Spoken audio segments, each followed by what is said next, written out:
ভাই কতখান লোড আছে গাড়ির মধ্যে? বেশি নাই। বেশি নাই। তাইলে কি অবস্থা আপনারা একটু দেখো কা, ওই দেখো কা অবস্থা, রাস্তা হইয়া ডাকছে। অনেকদিন ধরে খালি সবে খালি কইন যে বুরুঙ্গা ইউনিয়নের রাস্তা লইয়া এখানে আমি কোনো রিপোর্ট করি না, আমার এখানে ভিডিও দেখুন না। তো আপনারা দেখতে পারা বুরুঙ্গা ইউনিয়নের রাস্তা বর্তমানে কি বেয়াল দশা হয়েছে।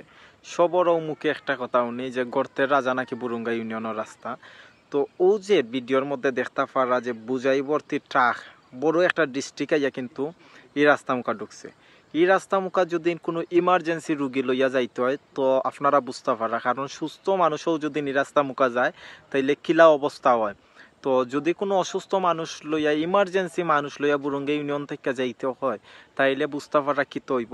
এর মধ্যে দেখো বুঝাইবর্তী একটা ডিস্ট্রিক্ট, পিছনের মধ্যে কিন্তু ইট রয়েছে, সম্ভবত কোনো জায়গার খাজল লাগে যেত। রাস্তার মধ্যে কিন্তু সারাটা পিছনের চাকা ডাবি গেছে, ডাইবা মাটির নিচে ঢুকি গেছে। আপনারা বালা কইরা দেখো একবারে ওই দেখো ইঞ্জিল সহ লাগি গেছে। তো এমনিতেই রাস্তার অবস্থা বালা নাই, তার মধ্যে ইলা। তো বিশেষ কইরা আমি এই রাস্তাটির নতুনভাবে আবার পাকাকরণ করার জন্য এবং মেরামতের জন্য আমি ৪ নং বুরুঙ্গা ইউনিয়ন পরিষদের চেয়ারম্যান ও উপজেলা নির্বাহী অফিসার এবং উপজেলা প্রকৌশলীর দৃষ্টি আকর্ষণ করছি। আপনারা একটু দৃষ্টি দিবেন এই রাস্তার দিকে, যেন এই মানুষের ভোগান্তি দূর হয়। আপনাদেরকে অসংখ্য ধন্যবাদ জানিয়ে বিদায় নিচ্ছি।